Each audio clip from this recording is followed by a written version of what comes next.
Come on, Clubby. Let's go for a walk.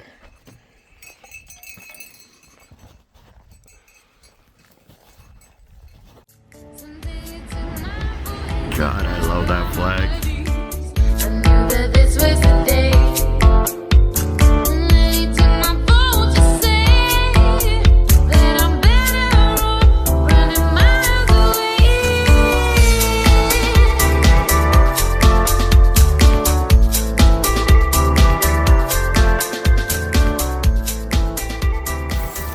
Thank you for your service, sir.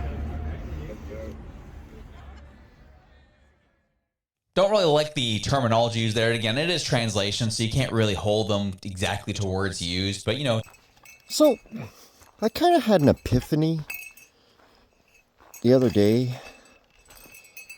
I was watching the Elev8 Podcast with Josh. And okay, I have difficulty with editing and such. But Josh said it best right at the beginning. There might be a translation problem. And I'm gonna play his little segment here. And we'll have a conversation about it afterwards. I'd like to cut it up into little pieces because I want to talk on a couple of notes, but I really suck at editing. I was going to do this on my laptop, and I couldn't figure out how to get the framing properly, so I'm in the frame and watching the video. Like, yeah, I can't do that stuff. I tried to figure it out, couldn't figure it out, and I just like, you know what, done with this. Anyway, let's go have a walk, and let's watch this this segment of Josh's, and then we'll discuss everything in there. I also jumped in his live stream the other day as well to make mention that I was going to make this video, and he was like, yeah, no problem. So hopefully he understands, or he's cool with everything I have to say here. Anyway, watch the video, and we'll talk in a minute. Happy Thanksgiving, folks. Hope you've had an amazing weekend and enjoying this Monday off because, well, it was an eventful weekend. We had Chinese ambassador hop on CTV with Vashi Capellos to talk about the trade deals going on between China and Canada, saying, hey, if you drop these EV tariffs, we will drop the canola tariffs, and we can forge a partnership and start working more on oil and conventional energy together. It will be fantastic. We talk about that and the premier's reaction to that, to some of our politicians' reaction to that, to our media's reaction to that, and saying, maybe they're onto something. We'll be discussing that. Welcome to the Elev8 Podcast. I'm your host, Josh. If you're getting any value from today's episode, take the time to like, share, and subscribe. It helps us to grow. It helps us to get to new audiences, and it helps people see that there is something different than what the mainstream media has to offer. And now, let's get to our first story, shall we? Chinese ambassador hops on question period with Vashi Capellos talking about these EV levies and talking about the canola tariffs and how that's really, the canola tariffs are putting a beating on our farmers right now. It's not been good. And so they have a discussion like, all right, we can do something. You scratch my back, we'll scratch yours, that whole thing. That conversation happens, and this is what the promises that were made in this 1 minute clip. Sign yet that this will be a quid pro quo, that if in fact we do remove those tariffs on Chinese-made EVs, the ambassador from China told me explicitly China will remove their tariffs in a commensurate fashion. Have a listen to it. So if Canada removes the unilateral unjustified tariffs on Chinese products, China will also reciprocate accordingly. And if the EV tariffs are removed, then China will also remove the tariffs on the relevant products of Canada. I also had the chance to talk to the ambassador. Don't really like the terminology used there. Again, it is translation, so you can't really hold them exactly to words used. But, to relevant products in Canada, whatever that really means, you'd hope it's the actual canola tariffs, you'd imagine. So for the sake of the argument, for the sake of us having a conversation right now, let's say this is talking about, hey, you drop your EV tariffs, we'll drop canola tariffs. If that's really the discussion that's happening right now, well, people have those questions like, okay, so let's just do that.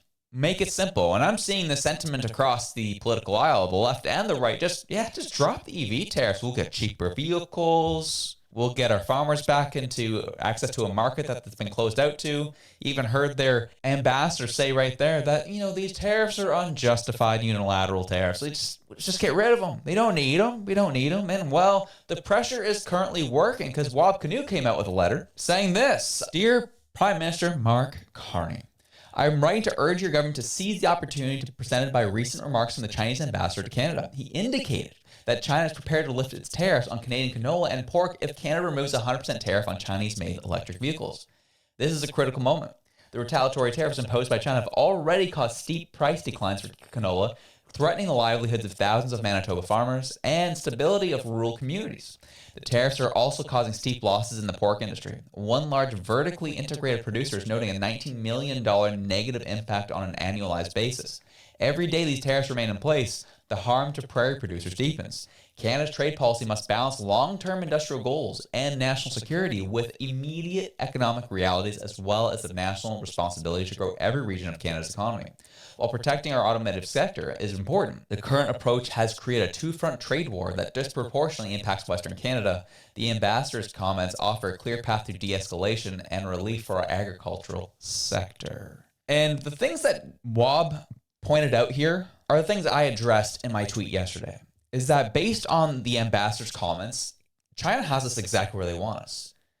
They realize that we're in a trade war with the United States, and that's putting us in a tough spot. And us being in a trade war with China is putting us in a very tough spot. We are in the crosshairs of two of the largest economic superpowers, and we can't survive because we're small. Yes, we have big landmass, but our country is small in comparison to those two. So what Wab Kinew said here is like, yeah, we can't, we're fighting a two-front war here right now. If we can settle one, let's settle one, then we'll deal with the U.S. one. Like, what can we do? And it just brings me to my tweet from yesterday, and I'll read it out. It says, China has us right where they want us. If we allow their EVs here, we open ourselves up to an even larger national security threat. If we don't, then our core sectors continue to suffer.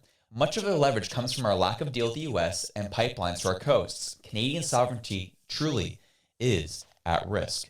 And I stand by this wholeheartedly. We are between a rock and a hard place right now. We are our own worst enemy at this point. Yes, we are confronted by a two-front trade war. A trade war that we've done to ourselves. A trade war where we've welcomed it because of our lack of preparation and responsibility over the decades at this point. We could have been a forward-thinking country, building pipelines to our coasts, exporting our resources to other markets, and being a huge player on the global stage. Instead, we decided to keep selling our oil to the United States, not even refining it here, have them refine it and send it back to us. And we've just done this whole back and forth with the United States in our economic relationship forever. We have not been interested in being masters of our own domain. We've just done enough to get by, and now we're paying the price for it. We are now in between two of the largest economic superpowers in the world, having their way with us, putting us in a very impossible position. Even the likes of Thomas Mulcair got on CTV to explain his perspective on this, and I'm starting to see everyone leaning towards kind of Wab Kinew on this. Let's just drop the tariffs so we can end the pain and maybe get some good, cheap electric cars. Well, this is what Tom had to say. Tom, good to see you. Thanks for making some time today. Tony. What do you make of the ambassador's comments? Is this relationship and is the climate really at the point right now where it's as simple as saying, we'll drop this if you drop that? It is. And what's most interesting about this electric vehicle idea with China is the fact that we put ourselves in lockstep with the Americans even prior to Donald Trump's reelection.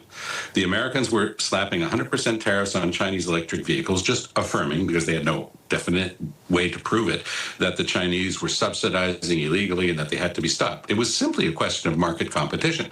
The Chinese are able to produce high-quality electric vehicles that could be sold in Canada for something like 35 or 40,000 Canadian dollars, much less than most of the electric vehicles on the market now.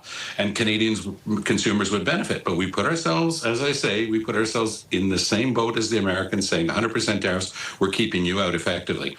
You know, Tony, since this happened in Great Britain, the number one selling vehicles are Chinese electric vehicles. And is there any reason why Canada should be suffering the imposition of the tariffs by China on our agricultural products, including canola, of course. It's hurting our farmers. It's hurting us because taxpayers have to pay the subsidies to try to help those canola farmers. And what did we get in return from the Americans for putting ourselves in lockstep with them, for backing them up on their 100% tariffs on Chinese electric vehicles? We got slapped with our own tariffs. That's how Donald Trump plays the game. There's a lot of issues I had with this. One of which being the fact that he's misrepresenting the whole tariff issue on EVs, saying, Donald Trump put this on the Chinese and he wanted us to walk in lockstep with him. And we did it, then he slapped us with our own tariffs. That's how Donald Trump plays. That, my friend, is incorrect. Biden's administration was actually threatening to do 102% tariffs on EVs from China. And they announced that back in May of 2024 and said it was going to take effect in September of 2024. Well, Trump was elected in November of 2024. There's nothing new here. This is simply part of it, as he said, is a part of a market issue, but as well, it is a national security issue. I really hate this argument saying, why are we allowing ourselves to suffer? Just drop the tariffs. We'll get cheap EVs. We'll have some good stuff going on for our farmers. We won't have to subsidize them anymore. It'll be all good. It is this type of short-sighted thinking that has gotten us to the spot in the first place, that China is able to do this to us. Do you not realize the national security threat that this would impose upon us? Well, I'll give you an example. If you've not been in a Tesla before, I'll tell you how it goes. Tesla, your car shows up. It's great. It's awesome. It's beautiful. Rides fast. Life's good. But there's some features that come with the car that you don't actually get right away. But if you pay a one-time fee, or in some cases pay a monthly fee, you get those features. One feature is, one thing that comes with the car, but it's not a feature that you can use, is the seat warmers in the back seat of your car. If you want that, you pay an extra how much money, and then over the air, feature gets turned on. Interesting. Or if you want to use the Tesla's built-in in-car infotainment system, you pay $14 a month, and then it turns on for you.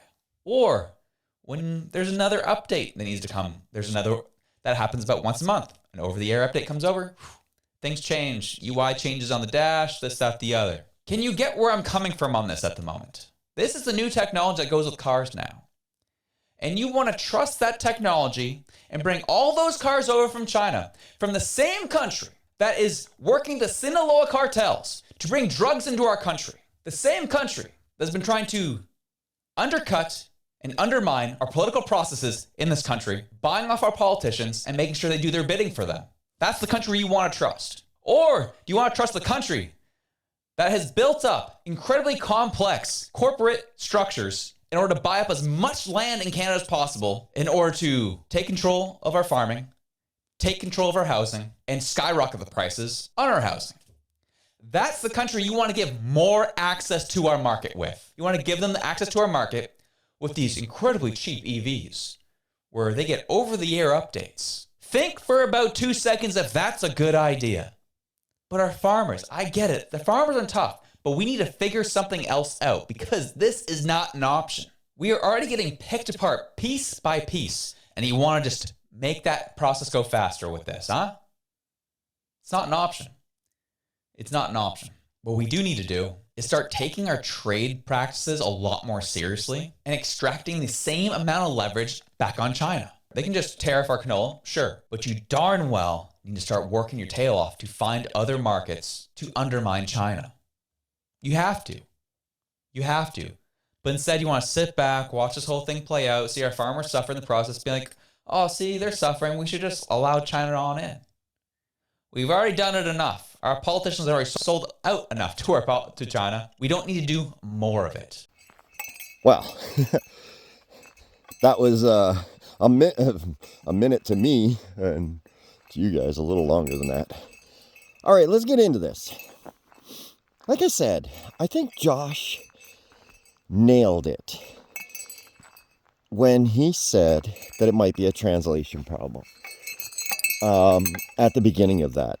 And what I'm saying here is not about his take on the EV and all this stuff. I actually think he fell short on what he was talking about in the EV.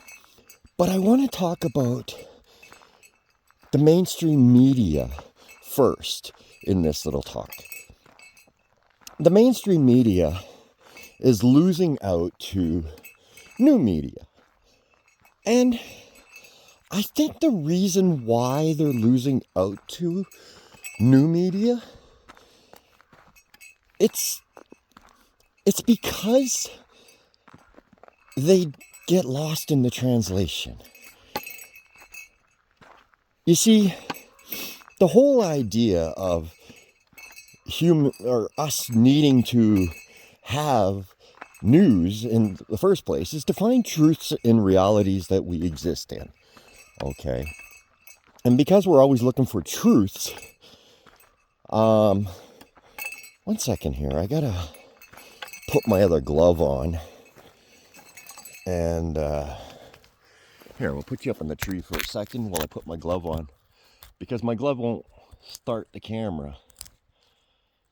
Oh Lord.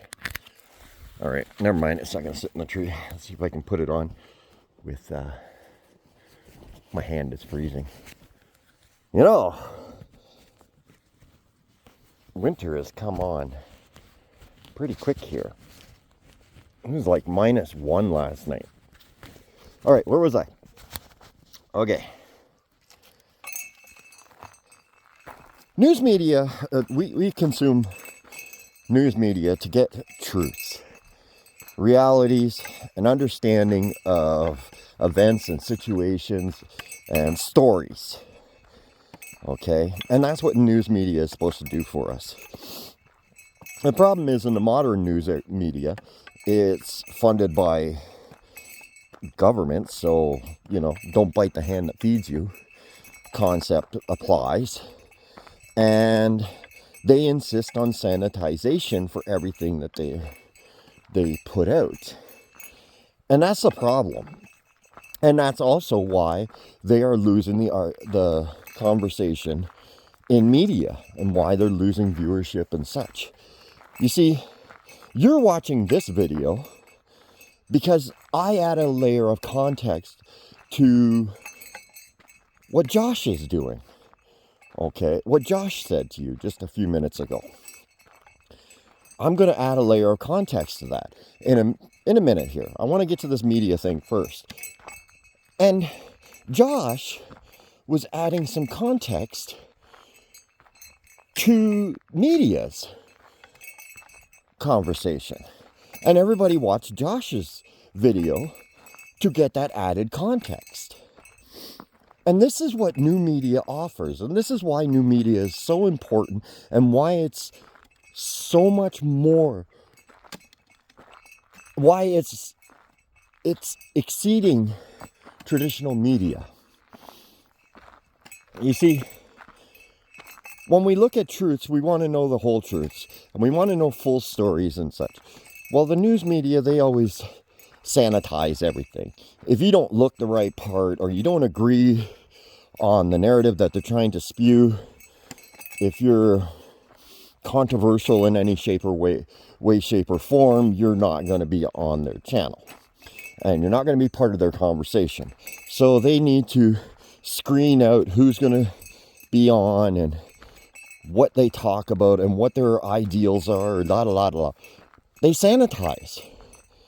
So then you end up with panels, which was originally concept from news media, that's been adopted by modern media, new media.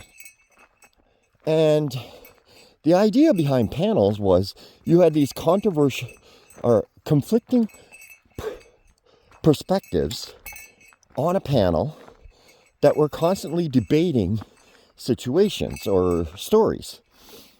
And nowadays, because they sanitize everything so much, even the conflicted perspectives are still aligned to the narrative that the media is spewing. And that's the problem. They don't invite voices that completely disagree with them. They don't invite voices that have a completely different perspective anymore. everybody's pretty much on the same page with a dispute over a couple of words or something, you know. They don't go into full depth and understanding of stories. And this is where I'm going to get into this conversation. Tom Mulcair, who says that we should take on these EVs, is not looking at the full picture. Maybe he's ignorant to the information that he's saying that we should accept, or maybe I don't want to. I'm going to claim he's ignorant to the information he's asking Canadians to take on. I'm going to go that way. And ignorant is not a malice word. If you look up ignorant in the description or in the dictionary, you'll discover ignorant means unknowing and didn't bother to look, didn't bother to know. That's what unknown. That's what ignorant is. It's not a malice thing. It's just and it's not said in spite. It's definition. Anyway, off topic. You see, even Josh, he started to go down the path where I thought he was going to hit it, but he missed it. And he left it out. And this is where it's important that we have videos that expand on the story that's being exposed. This EV tariff has nothing to do with EVs. It's like Josh said, we're just a little player between two massive superpowers. And the thing is, these two superpowers have been going at it for quite some time. And we're torn right in the middle of them. And as much as we keep trying to pull away from the US, let's be realistic, it's not a feasible option. But we keep trying to do this, which is really stupid.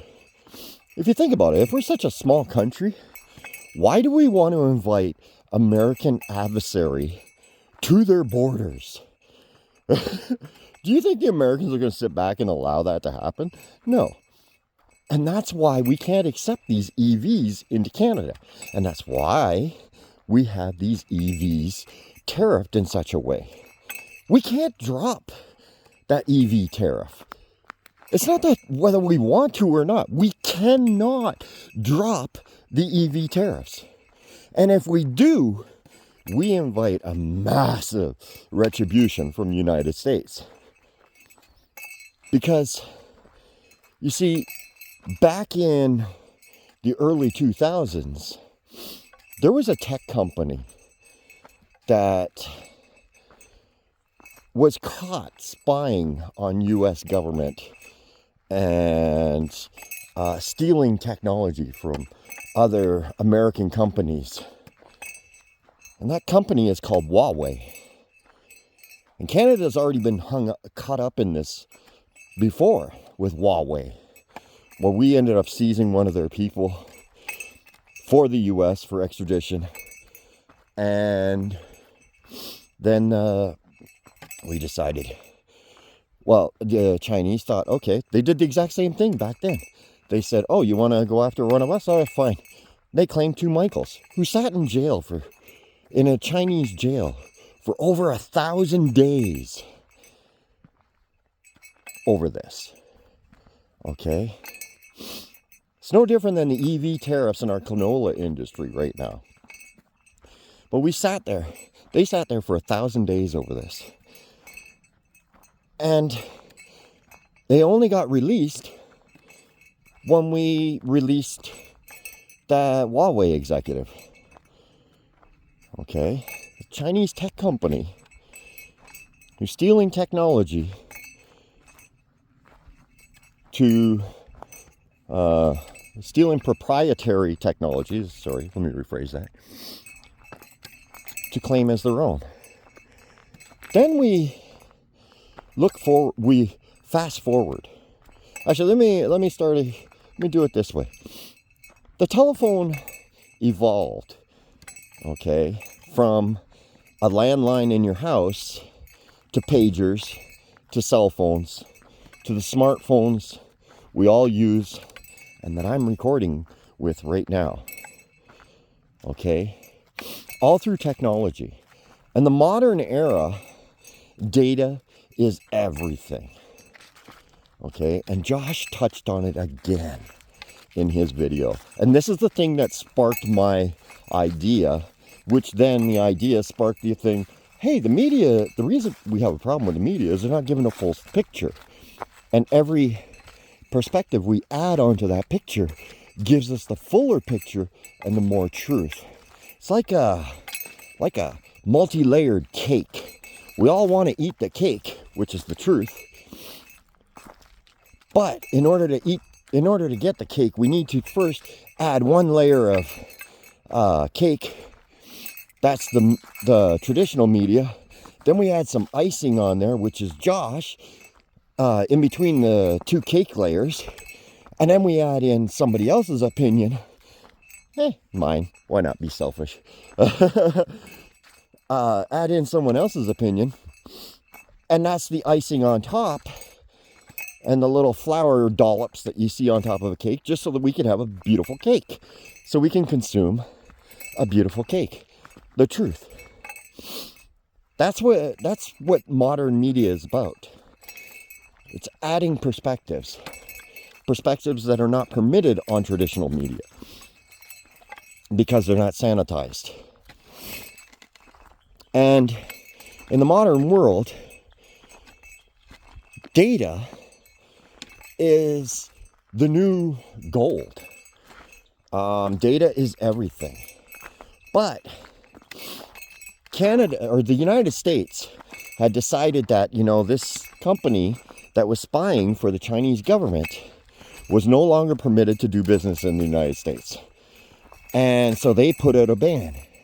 And because Canada is a close ally of theirs, plus on their borders, the United States, plus part of NATO, the United States said, hey, Canada, you need to impose the same restrictions that we're imposing.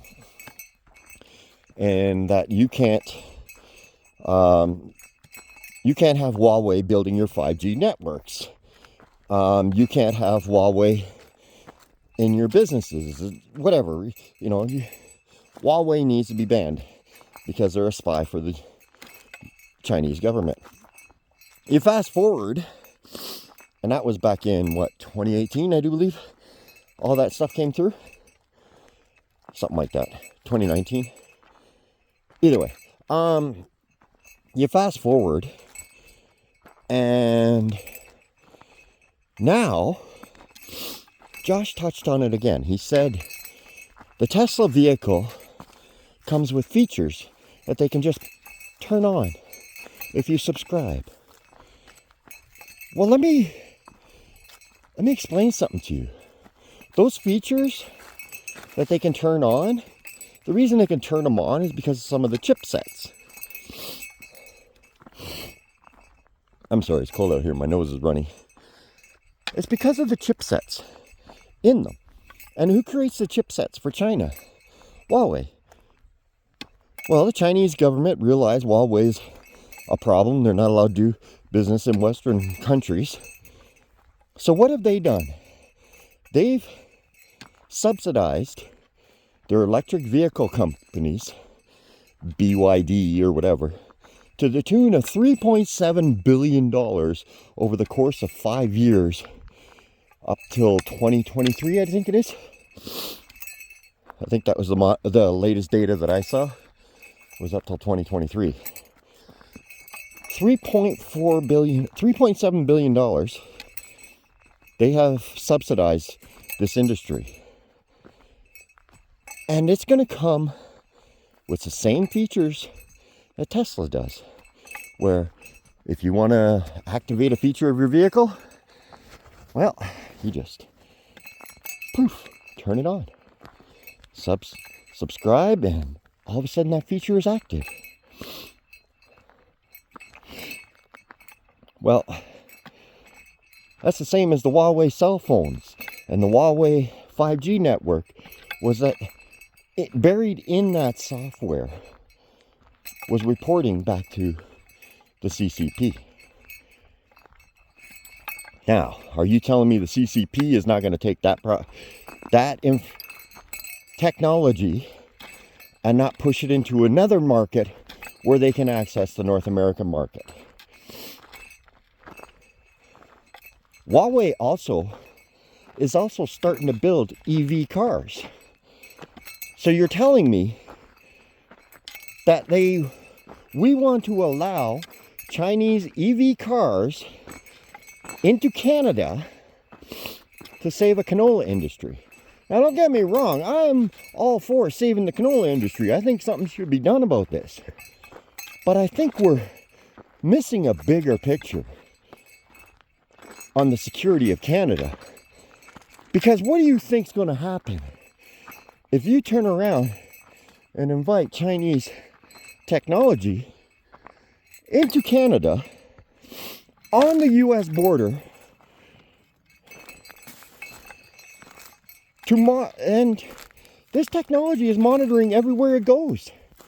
So you want to get electric vehicles, and our government has been talking about, electrifying the vehicles in all its departments. So that means everywhere. Oh God, it's a little cold here. My fingers are getting cold.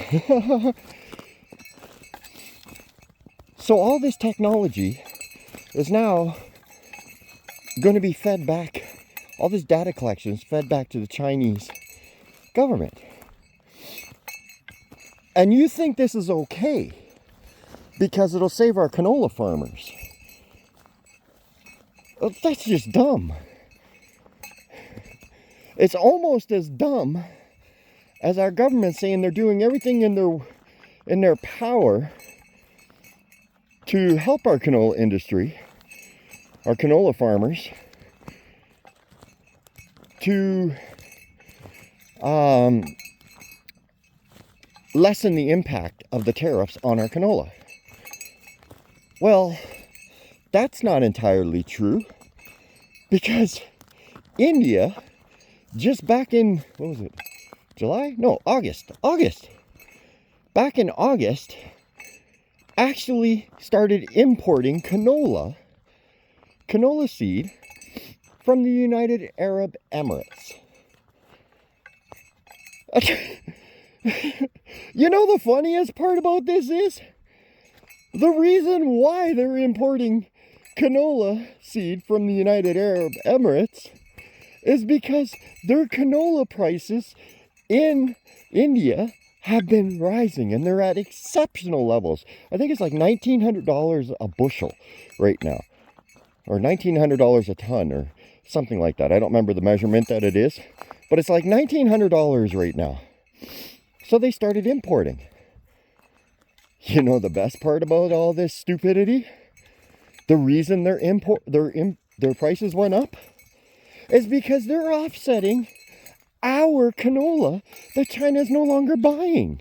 They're selling their canola to China, raising their prices, so they're having to import canola. Why didn't we just supersede this and sell it to India? Right. Because we had to stand up against India to save a terrorist, save face with a terrorist organization, the Khalistanis. This whole nonsense is our own doing. And now we want to make it even worse by dropping the tariffs on their EVs so that we can import Chinese EVs, cheap electric vehicles. Why do you think they're cheap? If everything is about making money, making the most money possible, the best value that you can create, why would the Chinese make the absolute cheapest vehicles on the electric vehicles on the planet? A country that likes to monitor every possible idea their citizens ever do, or think about, you don't think that technology is not going to be included in your cheap electric vehicle? That's exactly what this is about. The whole point of these EV tariffs was security. It was the Americans ensuring security of North America. And we want to just nonchalantly, we don't need this anymore. We're just punishing ourselves having a two-front war, or two-front tariff war. Well, okay, this is true, we are, but the one with the U.S. is our own doing again. We're just being dumb. And frankly, I think this is an element of the story that's being left out, a perspective that's being ignored, or just flat out not tied together. You're not doing the job, media.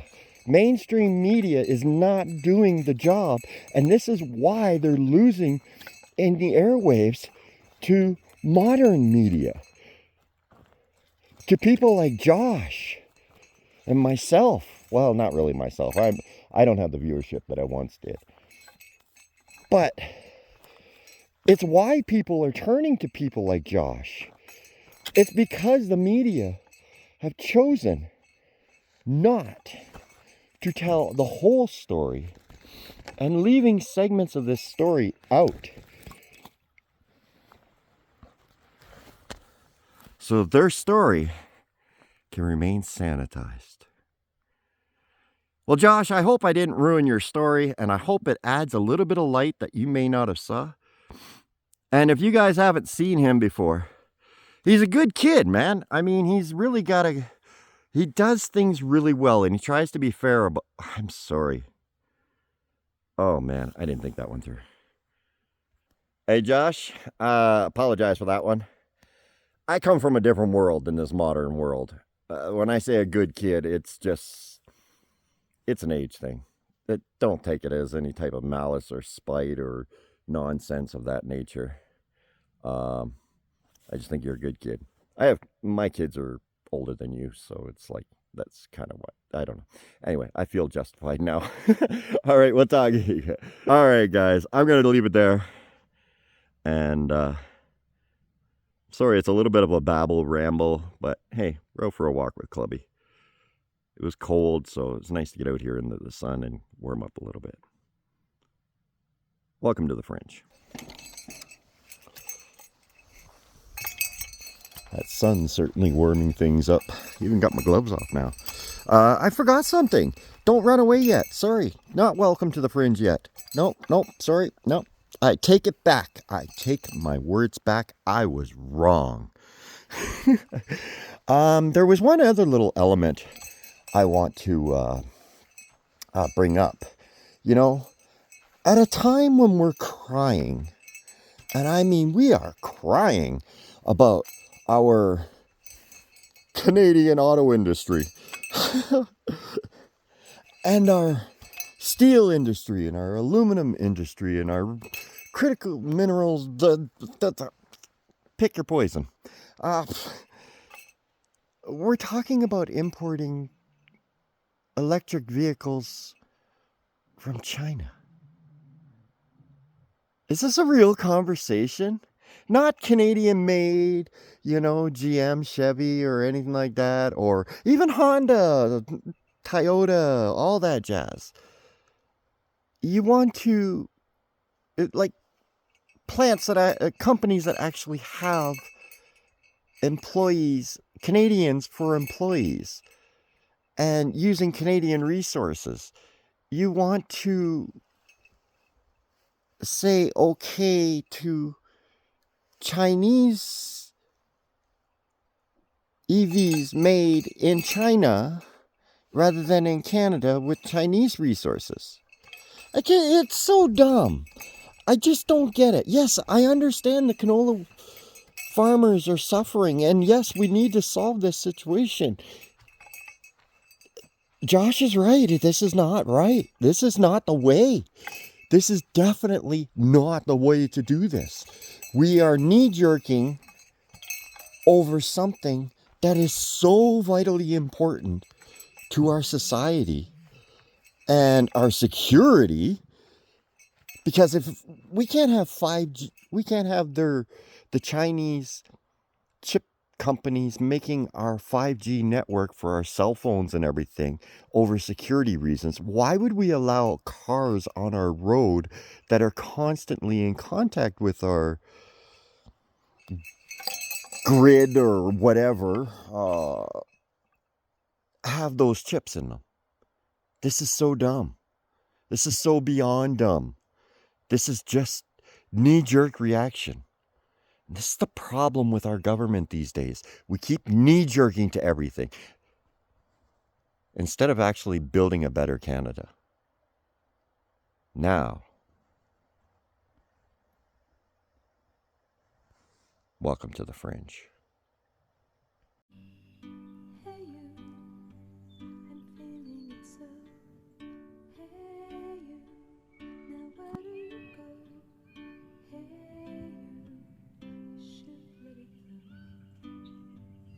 I do think you care. Do you? Welcome to the Fringe. Hey you.